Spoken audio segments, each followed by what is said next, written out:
Jai Radha Madhava Kunja Bihari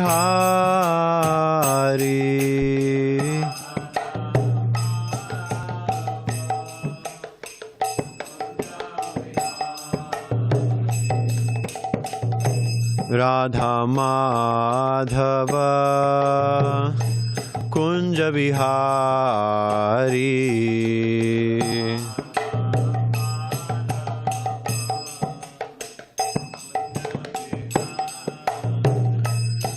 Jaya Gopi Janna Vallabha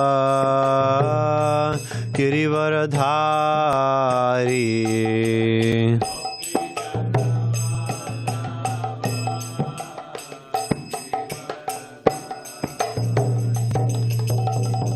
Gopi Janna Vallabha Girivaradhari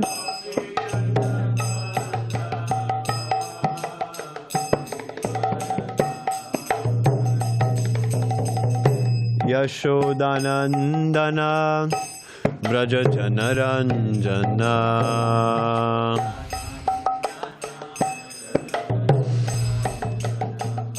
Yashodanandana Vraja Janaranjana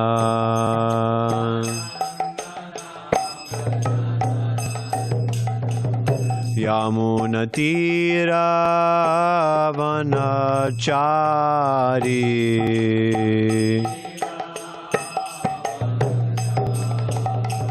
Yamunatira Vanachari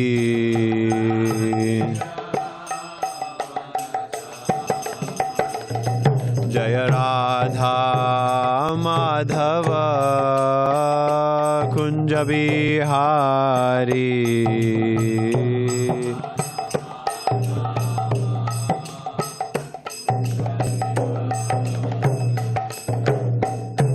Radha Madhava Kunja Bihari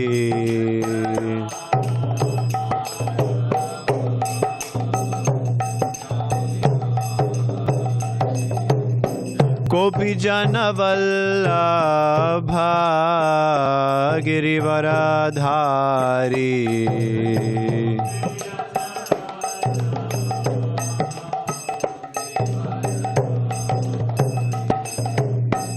Yashodanandana Vraja Janaranjana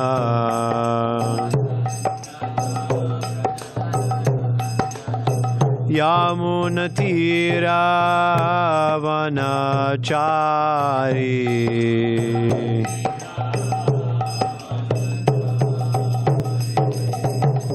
Radha Madhava Kunja Bihari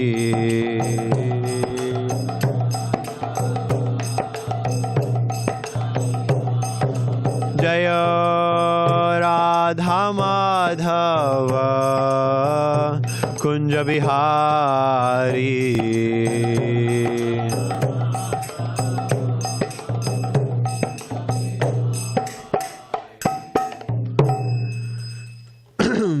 Srila Prabhupada ki jai. Om Namo Bhagavate Vasudevaya. Om Namo Bhagavate Vasudevaya. Om Namo Bhagavate Vasudevaya. We are reading from Srimad Bhagavatam, Canto 7, Chapter 5, text number 38. Maybe somebody could move this a little more this way because it's out of the live stream frame. We've been chastised for that before, so. Sarvair Upayair Handavya Sambhoja Shayanasanai Suhrilinga Dhara Shatrur Muner Dushtam Ivendriyam Sarve Rupayer Hantavya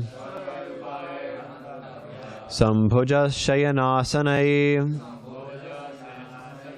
Suhrillinga Dharashatrur Munir Dustamivendriyam Sarve Rupayer Hantavya Sambhuja Shayanasanai Suhrillinga Dharashatrur Munir Dustamivendriyam Sarve Rupayar Hantavya Sambhoja Shayanasanai Suhrillinga Dharashatrur Munir Dustamivendriyam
Anybody else? On Zoom? Sarvairupai Hantavya Samboja Shayanasanai Dharashatrur Munidishta Ivendriyam Sarvai, by all. Upayai means. Hantavya, must be killed. Sambhoja, by eating. Shayana, lying down. Asanai, by sitting. Suhrit Lingadharaha, who has assumed the role of a friend. Shatruhu, an enemy. Munehe, of a great sage. Dushtam, uncontrollable. Eva, like. Indriyam, the senses. Translation and purport by His Divine Grace, A.C. Bhaktivedanta Swami Srila Prabhupada. Just as uncontrolled senses are the enemies of all yogis engaged in advancing in spiritual life, this Prahlad, who appears to be a friend, is an enemy because I cannot control him. Therefore, this enemy, whether eating, sitting, or sleeping, must be killed by all means. Purport. Hiranyakashipu planned a campaign to kill Prahlad Maharaj. He would kill his son by administering poison to him while he was eating, by making him sit in boiling oil, or by throwing him under the feet of an elephant while he was lying down. Thus, Hiranyakashipu decided to kill his innocent child, who was only 5 years old, simply because the boy had become a devotee of the Lord. This is the attitude of non-devotees toward devotees. I'm going to read 2 more verses. Next verse doesn't have a purport. The demons, Rakshasas, the servants of Hiranyakashipu, thus began striking the tender parts of Prahlad Maharaj's body with their tridents. The demons all had fearful faces, sharp teeth, and reddish coppery beards and hair, and they appeared extremely threatening, making a tumultuous sound, shouting, chop him up, pierce him." they began striking Prahlad Maharaj, who sat silently, meditating upon the Supreme Personality of Godhead. There's a really awesome painting of this, of Prahlad Maharaj in some kind of like dungeon, something like that. He's sitting there just kind of like this, smiling, and then all the Rakshasas are trying to kill him. Okay, and then I'll read this verse. I'll just chant it myself. Pre Brahmanya nirdeshe bhagavatyakilatmani yuktatmanya phala asan apunyasyeva satkriyah. Even though a person who has no assets in pious activities performs some good deed, it will have no result. Thus the weapons of the demons had no tangible effects upon Prahlad Maharaj because he was a devotee undisturbed by material conditions and fully engaged in meditating upon and serving the Supreme Personality of Godhead, who is unchangeable, who cannot be realized by the material senses, and who is the soul of the entire universe. Purport. Prahlad Maharaj was constantly and fully engaged in thought of the Supreme Personality of Godhead. As it is said, Govinda parirambhitaha. Prahlad Maharaj engaged himself always in meditation, and thus he was protected by Govinda, just as a small child on the lap of his father or mother is fully protected. Just as a small child on the lap of his father or mother is fully protected, a devotee in all conditions is protected by the Supreme Lord. Does this mean that when Prahlad Maharaj was attacked by the demons, the Rakshasas, Govinda was also attacked by the demons? This is not possible. There have been many attempts by the demons to hurt or kill the Supreme Personality of Godhead, but he cannot be injured by any material means because he is always in transcendence. Therefore the words Pare Brahmani are used here. The demons, the Rakshasas, can neither see nor touch the Supreme Lord, although they may artificially think that they are striking the Lord's transcendental body with their weapons, with their material weapons. The Supreme Personality of Godhead is described in this verse as Anirdeshye. We cannot understand him to be in a particular place, for he is all-pervasive. Moreover, he is Akilatma, the active principle of everything, even material weapons. Those who cannot understand the position of the Lord are unfortunate. They may think that they can kill the Supreme Personality of Godhead and his devotee, but all their attempts will be futile. The Lord knows how to deal with them.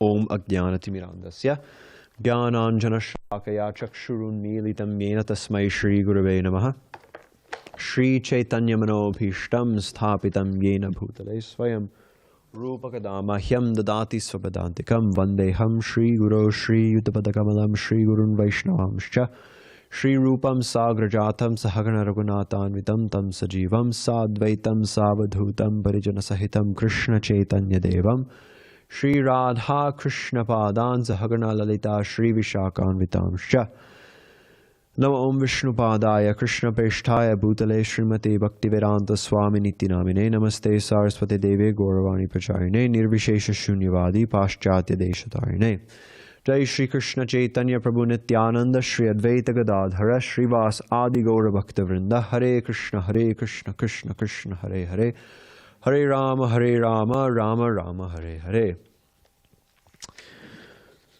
So now we're now reading the beginning of Hiranyakashipu's downfall. Of course, his downfall began longer ago than this, but this is the more immediate cause of his downfall, that now he's trying to kill his son Prahlad Maharaj. And if you look, if you were to look at the situation just without knowing anything about the Bhagavatam, without knowing anything about Krishna, if you were just to look at the situation that there's a little 5-year-old boy sitting on the lap of his father who's very powerful, and then his father pushes him off and orders all of his henchmen to kill him, it would appear like Hiranyakashipu has the upper hand. Because, he has power, and Prahlad Maharaj, just like it says, they're striking the tender parts of Prahlad Maharaj's body with their tridents. But every part of Prahlad Maharaj's body was tender because he was a 5-year-old boy. So it's not that they were just striking some parts and they weren't striking other parts. They were striking his whole body because his whole body was tender, because he was at a tender age. But just like this verse is saying, the first sentence of this verse, Srila Prabhupada's translation, even though a person who has no assets in pious activities performs some good deed, it will have no result. So somebody who's very sinful, a person who has very sinful habits, they might do something good. They might, by chance, maybe, I don't know.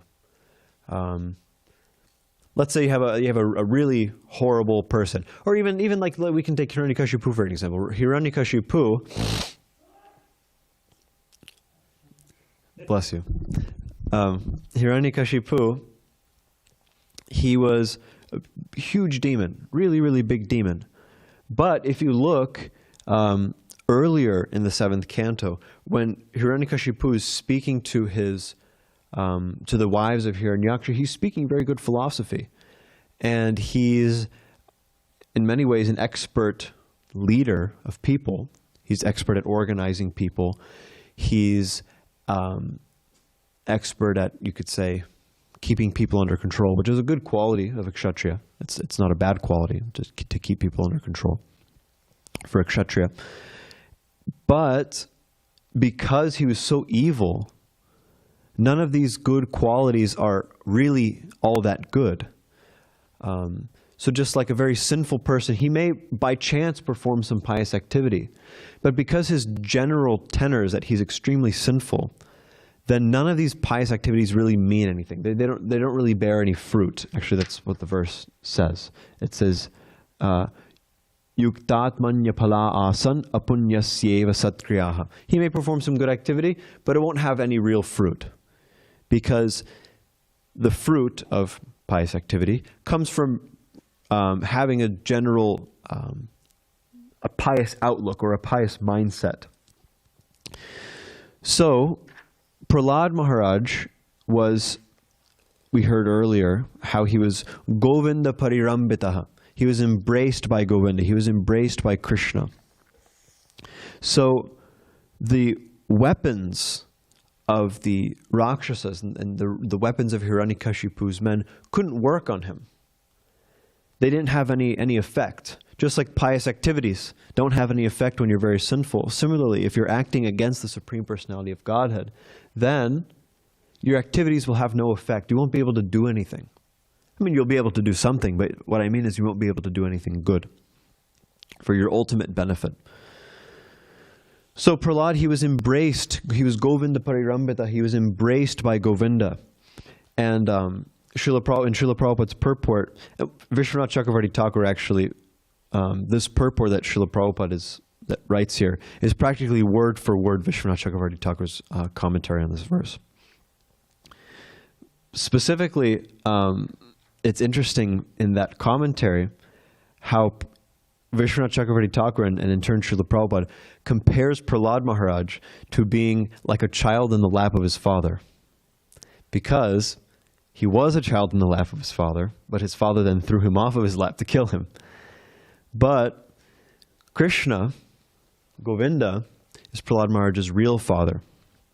Everybody's real father. Mata dhata pitamaha. He's mother, father, and maintainer, grandfather, like this.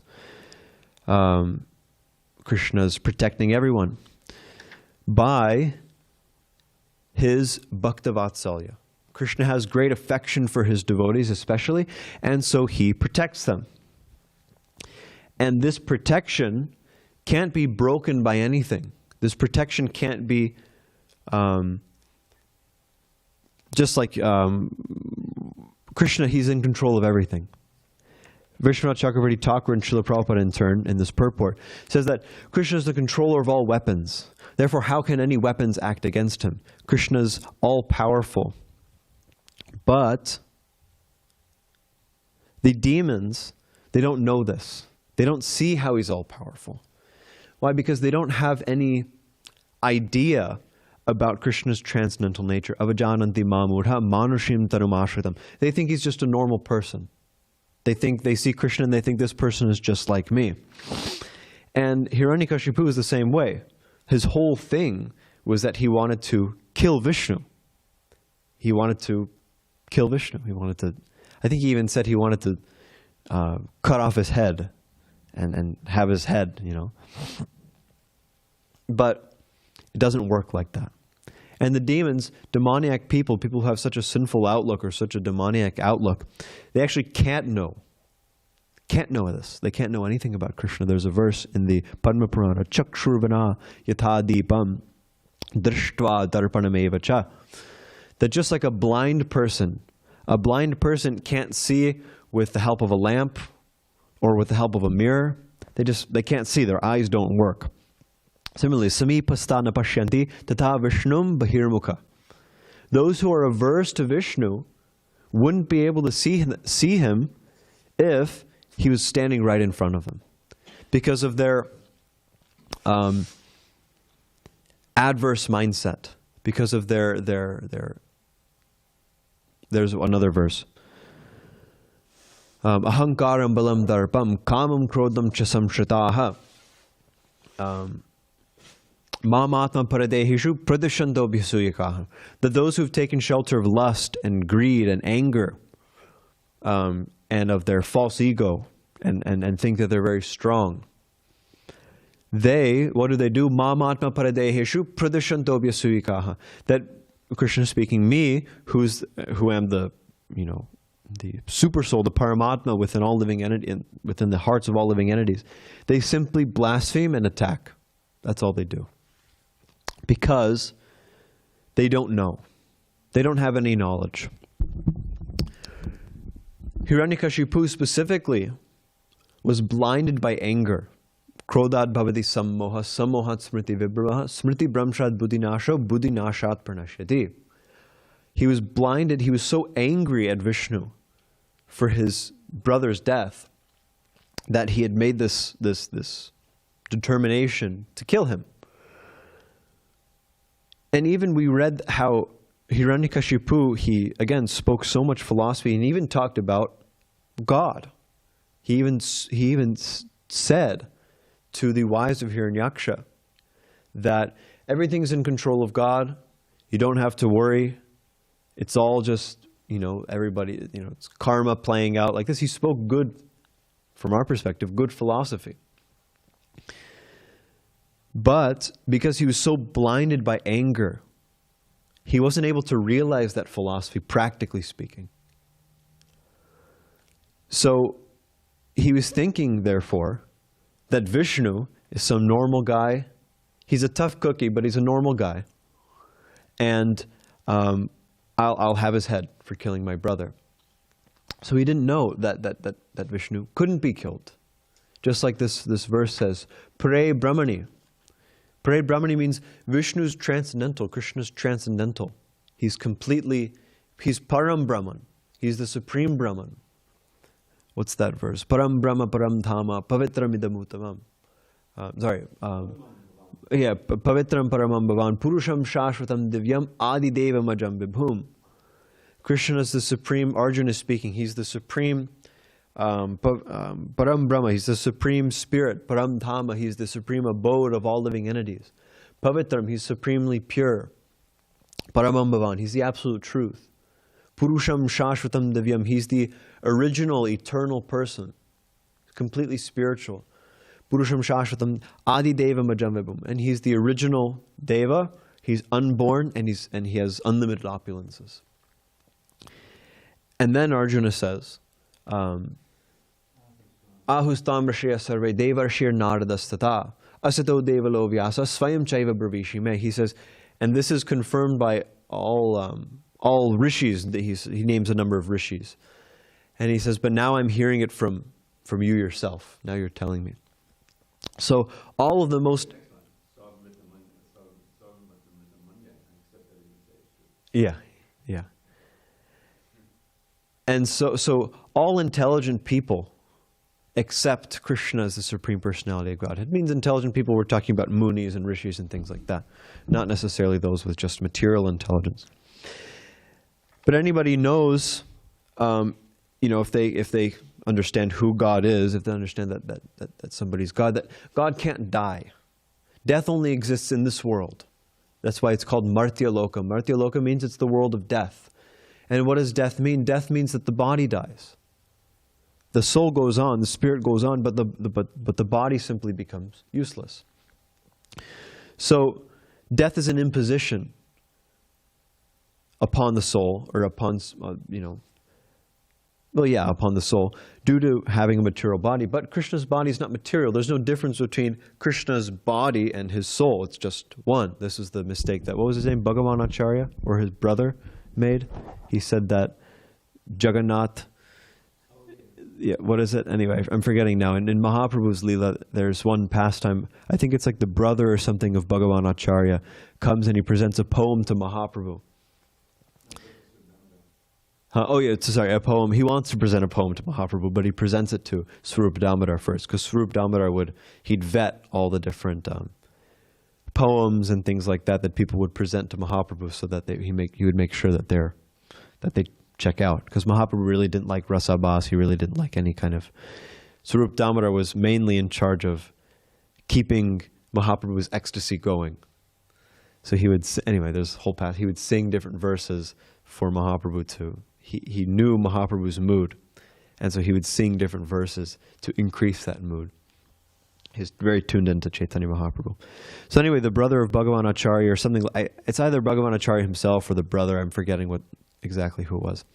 But he comes and he presents this verse, and in the verse, there's some kind of interesting implication that Mahaprabhu is the owner of Jagannath's body, making a distinction between the body of Krishna and the soul of Krishna. But he was severely chastised. Actually, he was kicked out of Puri for this, for saying this. Because it's a wrong conclusion. Natasya prakrita murtir mamsamedosti sambhava. Mamsamedosti sambhava. Nayogitvad ishvaratvat. Satya rupo chito vibhu. Krishna doesn't have natasya prakrita murtir. Krishna has no material body. Mamsa medusti sambhava. He has no material body made of flesh and blood and meat and like this. Nayogitvat ishvaratvat satya rupo chito vibhu. Krishna is not a yogi. You can say he's not just a yogi. He's not a demigod. Satya rupo chito vibhu. His form is satya, is true. Everybody else's form, the forms that we see, are false. All the bodies and the different identities that we have for ourselves, they're all false. But Krishna's identity is real. It's satya. Everything about him is true, is absolute. And like we heard, in this verse, it's fully spiritual. And so Krishna also says in Bhagavad Gita, Nainam chindanti shastrani. Spirit, he's talking about the soul here, but the soul is part and parcel of Krishna and it's spiritual. So spirit can't be cut by any weapons. So Hiranyakashipu wanted to cut Krishna's head off, but he couldn't. He couldn't. Not that he actually got the chance to. But even if he tried, he couldn't. He wouldn't be able to.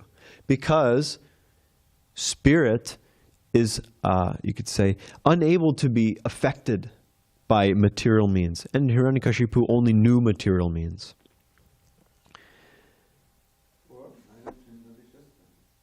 Yeah. Nainam chindanti shastrani. He couldn't be cut by any weapons.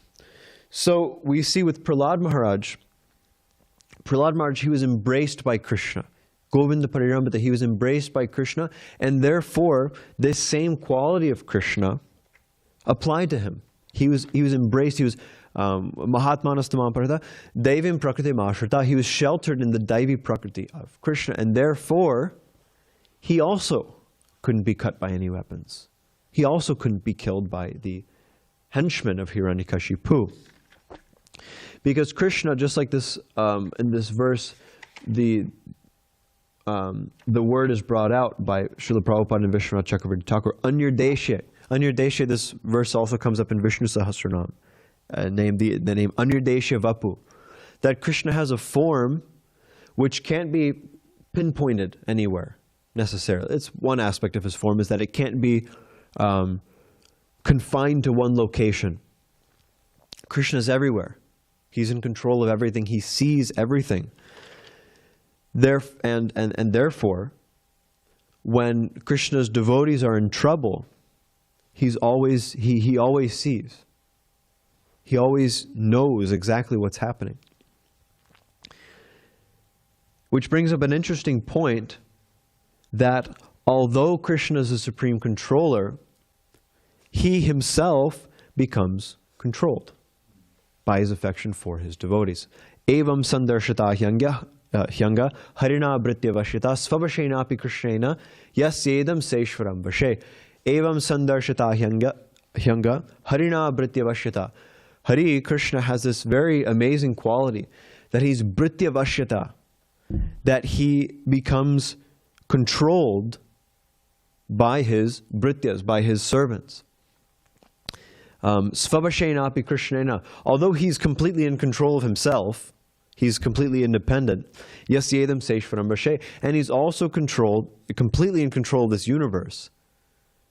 The inconceivable quality of Krishna's pastimes is that he becomes controlled, he becomes bound by the love of his devotees. And therefore, we'll see how Hiranyakashipu, out of affection for Prahlad Maharaj, Hiranyakashipu didn't have to, Nrsimhadev. Nrsimhadev didn't have to come save Prahlad Maharaj. We heard in Dharmasetu Prabhu's class how Krishna, he's all powerful. He doesn't have to do anything. He can take care of everything just by his energy, you know. He could have just snapped. I mean, he doesn't even have to snap. He could just will that Hiranyakashipu dies, and Hiranyakashipu would drop dead, the whole thing would be over. Similarly, he could just will that Devaki and Vasudev be freed, and that Kamsa be killed. He could will it all. He doesn't have to do anything, but he comes to reciprocate with his devotees. We see this in Chaitanya Charitamrita or Chaitanya Bhagavatam in Mahaprabhu's Lila.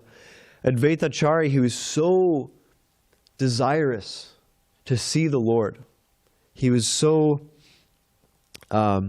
distraught. All the Vaishnavas in Navadvip, they were so distraught upon seeing the condition of Navadvip that all these people are just wasting their lives.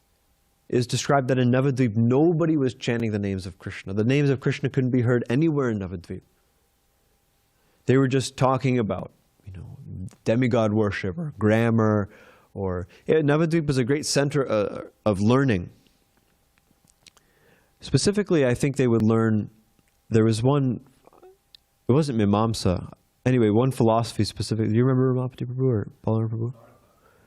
Tarka, yeah. They would learn. Tarka means logic. Yeah, they would learn logic. Everybody was absorbed in logic and reason like this. Vedic logic. So there was all these very intelligent people, but they were just talking from the Vaishnava perspective, nonsense. I heard this one amazing quote from Srila Prabhupada. He said that there was a man, this is just an example, he said that there was a man and he was going to go to a fair. And so, of course he was going to go to the fair, and so he wanted to get dressed. And so he spends all this time dressing, and then the fair ends. And meanwhile, he's just dressing. And Prabhupada said, this is science. You spend all the time dressing, focusing on what you're going to wear, and then the fair ends. Missing the essence is what it means. So in Navadvip, same thing. Everybody was talking logic, all these different things, but they were missing the essence of life. Nobody was chanting the names of Krishna. They couldn't be heard anywhere. So Advaitacharya and the Vaishnavas were so distraught upon seeing this, that these people are just wasting their lives, that Advaitacharya said, I'm going to bring the Lord here. He said, practically speaking, he said, I'm going to drag him out of Vaikuntha, and bring him here. Mahaprabhu later said that. He said, you've dragged me out of Vaikuntha. So he was worshipping Krishna his Shalagram Shila. He was worshipping his Shalagram Shila so intensely he was roaring. That's why he's also called Nada. That's one of the names of Advaita. Huh? Hunka. Oh, sorry. He was roaring so loud, and he said, and Mahaprabhu later said, I was sitting in Vaikuntha, and your roaring was so loud that it shook my asana. He said, I couldn't keep sitting down. So he said, I had to come. So he came to reciprocate with Advaita Acharya. And if you read those the pastimes, especially in Chaitanya Bhagavat, it's elaborated upon how Mahaprabhu revealed himself to the devotees. It's so amazing how Mahaprabhu was reciprocating with the devotees there, Srivas and Murari Gupta and Advaita Acharya. It's really before Mahaprakash, when he's first revealing that he's actually Krishna, because at one point, okay, he reveals that, okay, Nimai Pandit, he became a Vaishnava, and all the Vaishnavas are saying, wow, this is very amazing, Nimai Pandit became a Vaishnava. But anyway, life's kind of going on. And then there's word that, they were doing some kirtan in Navadvip, and there's word that the Qazi would come. That they were going to send ships over. And so all these, the atheistic people in Navadvip, they're saying, I knew this Srivas Thakur, I knew we should have just thrown his house in the Ganga, like this, they were saying, this guy's going to get us all killed. And so Srivas Thakur himself was a little bit afraid. And so what happened is, it's just like that. Mahaprabhu was like, he revealed himself. It's described, he ran to the house of Srivas Thakur, he banged on the door. This is his first revelation that he's God. He ran to Srivas Thakur's house, he banged on the door. Srivas Thakur opens the door, and there's Mahaprabhu standing in his six-armed form. That's how he revealed himself. And Srivas Thakur is looking at him like, just completely dumbfounded, like completely just like bewildered and ecstatic. And he falls on the floor, and Mahaprabhu's chastising him. He said, why should you be afraid? Why should you be afraid? He said, let the Qazi send his ships, let the Qazi send his men. He said, let's see. What he said is, I'll tell that Qazi, I said, bring your most learned pundits to chant your Shastra. And he said, if you can't make this, and then he said, chant your Shastra to these elephants and birds and things like that. And he said, then after that, I'll chant Hare Krishna, and I'll make these elephants and birds and animals, I'll make them dance. And then the Qazi will say nothing. He said, I'll make them dance and chant. And he said, then the Qazi won't be able to say anything about the Vaishnava, cult. So, and if you read, and then he calls Advaita Acharya, Ramai Pandit goes and gets Advaita Acharya, and Nityananda Prabhu comes, and it's just such a really amazing section of the Chaitanya Bhagavatam when Mahaprabhu's first revealing himself. Because the love between the Lord and the devotees is so deep and so unimaginable from our perspective. And so to see that, to have some glimpse in the way that, to think, when Advaita Acharya is saying, just imagine having like the Lord in front of you and being able to say, I've reached the perfection of life, and Krishna's right here in front of me. It's a very amazing thing to think. So, the Lord comes to reciprocate with devotees, because these relationships, this relationship between the Lord and the devotee, that's what He wants. He wants that love. He wants to relish that love, which is, again, actually why He came as Mahaprabhu. He wanted to relish that love that the devotees have for Krishna. And Prahlad Maharaj, he gave up everything. Just like the gopis also. Krishna said about the gopis, he said, you've given up everything for me. So, and he said that your love for me is so strong and so amazing and inconceivable that he said, I can't even pay you back. He said, I can find no way to repay you for the service you've rendered to me.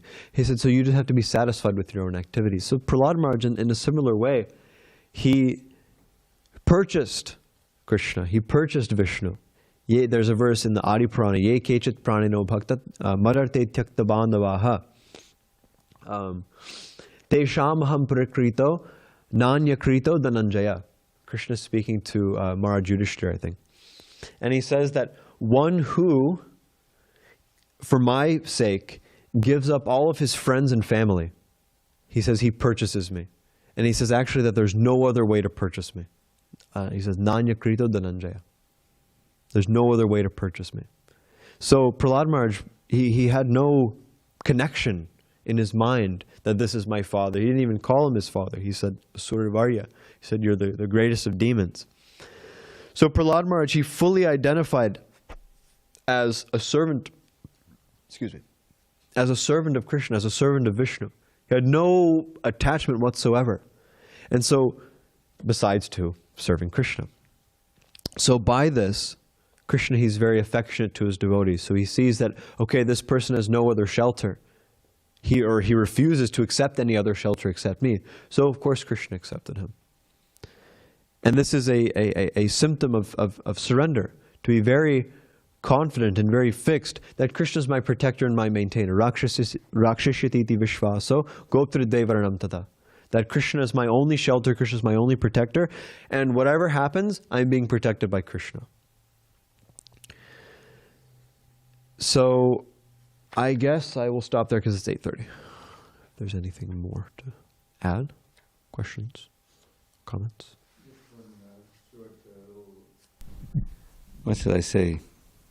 Grammatical thing to watch out for. If you listen to Prabhupada's lectures, which I do all the time, he often says, Krishna has nothing to do. He has nothing to do. And then he said, but he's doing so many things up there in Goloka. What does he mean by that? What he means is what he says. He doesn't have to do anything. He's not obliged. So it's a little different. You understand? If I say you don't have to do it, but you have stuff to do. You know, I have duties to perform. I want to do stuff. In other words, so just if you hear Prabhupada say he has nothing to do, it means he doesn't have to do anything. Which is like, thank you, Prabhu.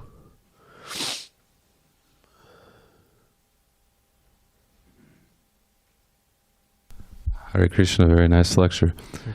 Did you say Lord Chaitanya said that he descended from Vaikuntha planet?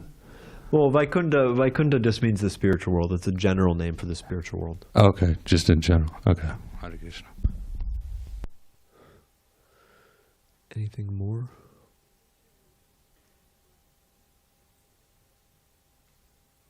Vijay Krishna Prabhu?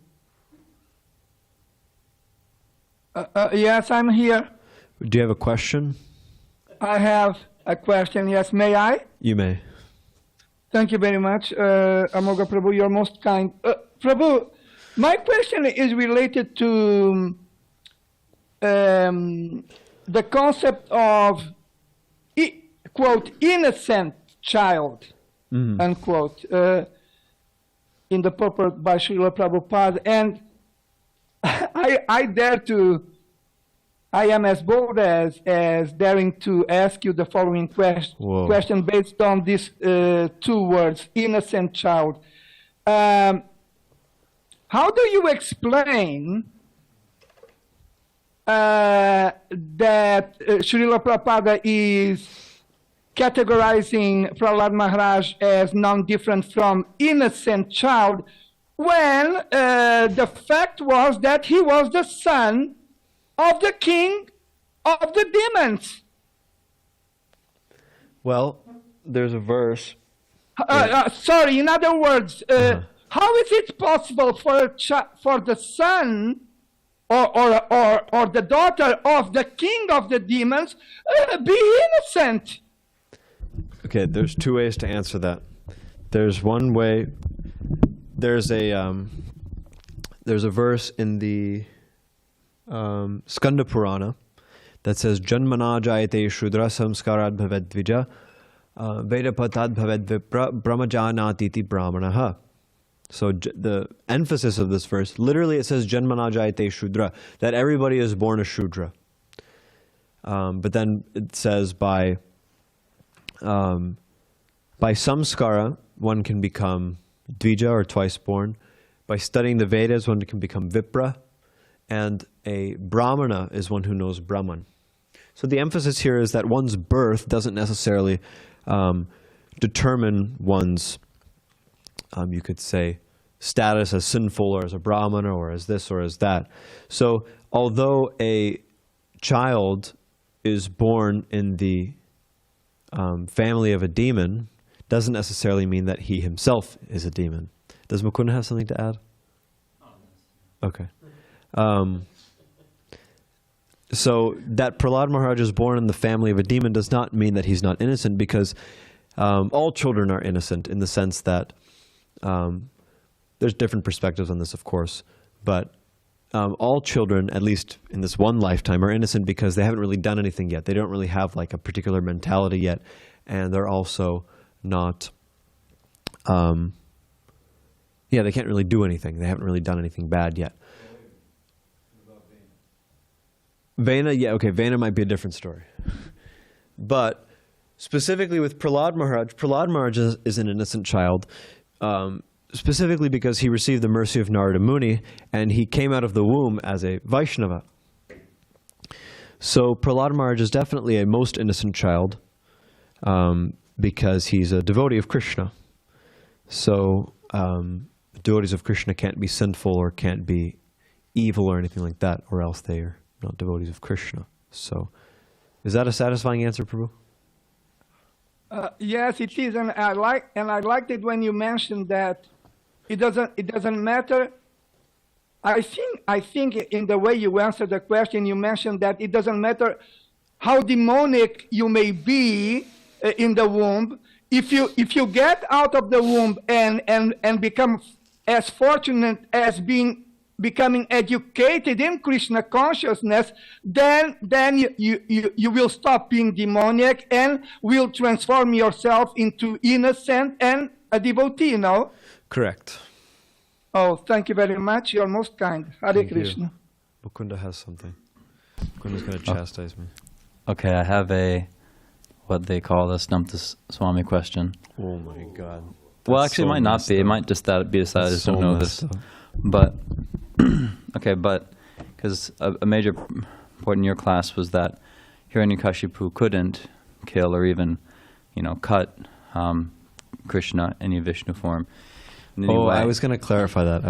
Exactly. Yeah. So maybe you could, and then you're comparing it to the second chapter Bhagavad Gita verses about the soul can't be cut, can be withered by the wind, moistened by water. Well, Krishna in his pastimes, he is moistened by water. So you could say, well, the spirit can't be moistened by water, but This in is the Krishna's same form is question spirit. that Gorni Taifa And then, asked. so then his form is spirit, but then it can get moistened by water at least. And then, the other one being, Nityananda Prabhu gets cut and bleeds. Okay. What's the answer for this that? question, remember when we were walking on the beach and I asked you that question? It's the same, literally the same question as this devotee asked on my spiritual master has this email sangha. You probably have seen these. There's been recently a thread on that email sangha that says 2 questions regarding Krishna Lila. Yeah. So it's this exact same question. Now, my understanding, this devotee is having trouble understanding this, but my understanding is that Krishna is fully in control of his energies. Krishna has, prasa shakti vividaiva shruyate, and he's in control of all of them. So just like in this, in Krishna's pastimes in this world, he interacts with the world. Although he's spiritual, he is able to interact with the world because his energies are changeable. He's able to, he's fully in control of his energies and is able to make his different energies look like each other. So for instance, Krishna appearing as like a human being, that's not necessarily a quality of, means a human being with different, whatever kind of human aspects. That's not like a quality of God or like Krishna becoming disturbed and things like that. It looks like it's like a material kind of thing, but it's spiritual. So Krishna is able to make his spiritual energy look like the material energy. And so in a similar way, just like it's brought out in this purport, the demons can neither see nor touch the Supreme Lord, although they may superficially think that they're striking the Lord's transcendental body with their material weapons. So he makes it look like that. He makes it look like they can interact with him for the purpose of his pastimes, for the purpose of him relishing the pastimes of fighting. What I was going to bring up is that demons can't cut Krishna, can't do this. But then I was going to bring up the example. The way the class went, I didn't bring it up. But I was going to bring up how Bhishma Dev, in the battlefield of Kurukshetra, he was shooting Krishna with arrows, and they were striking Krishna, and he was bleeding. But he was experiencing it as like love bites. So he was relishing it. So Krishna's never. So what I meant by bringing up this example, Nainam Chindanti Shastrani, what I was going to say is that demons can't harm Krishna. He can't be harmed. Like if I went up to Krishna right now and punched him in the face, something like that, he wouldn't be like, "Oh man, why'd you do that?" Like, he wouldn't like, you can't harm Krishna. He can make himself appear as if he's being harmed, but he doesn't have to, and sometimes he doesn't. Like when he just like, yeah. So Krishna's fully in control of that. It's not like Krishna's being affected. He's allowing. He's. Yeah. Does that make sense? Okay, we can send the recording to my Guru Maharaj's email, Sangha. Yes, bro.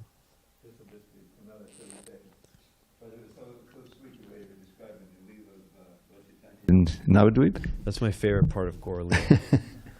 So this really is awesome. the last verse of the, not the Palashruti, of the Nityananashtaka. And I'll just read the English, put it in a little poem, but it's about, you see. He refers to Nityananda, and brother is Lord Chaitanya. He gently took his brother's soft and graceful lotus hand, and as he looked upon his face, he felt his bliss expand. Chaitanya felt the same way as he looked upon the face of Nityananda, and he held him in a firm embrace. And then they started dancing through the streets of all the towns. This is this is in the Navadvip area. And then they started dancing through the streets of all the towns, their beauty filling every heart with joy that knew no bounds. Oh, friends entrapped in Kali's clutches, yearning to break free, just worship Nityananda Ram, the root of the Bhakti tree. Hare Krishna. Yeah, I was thinking it was like when because the devotees in Navadvip, like it's not like they knew, it's not they had like Gaur Ganadesh Deepika or something like that, and they were like looking at like, you see Mahaprabhu, okay, Mahaprabhu is Krishna, and Nityananda Prabhu, he's, Baladev. So I was thinking specifically with this appearance of Nityananda Prabhu and others, how it was like such a surprise, like they're thinking like maybe this is Balaram, and like I can imagine like the anticipation or like the excitement, like, oh my gosh, I think this is Balaram, and they're realizing that Krishna's come, and just like without knowing, and just seeing this like beautiful form of Krishna. Anyway, I just thought that was really just like, yeah, that's what I was thinking, because they were like wondering who they're wondering who this is this Balaram, and I can just imagine, like then the devotees talking amongst themselves, and the excitement, that Krishna's come and it's all happening, it's all beginning. Kind of like I was thinking of it something like, when Srila Prabhupada first came and all the devotees, there was that kind of like very electric time when Srila Prabhupada first came and devotees were traveling and preaching and the movement was expanding. I was thinking of it in a very similar kind of way, but I can imagine just the excitement, such an exciting, time. So, okay, if there's nothing else.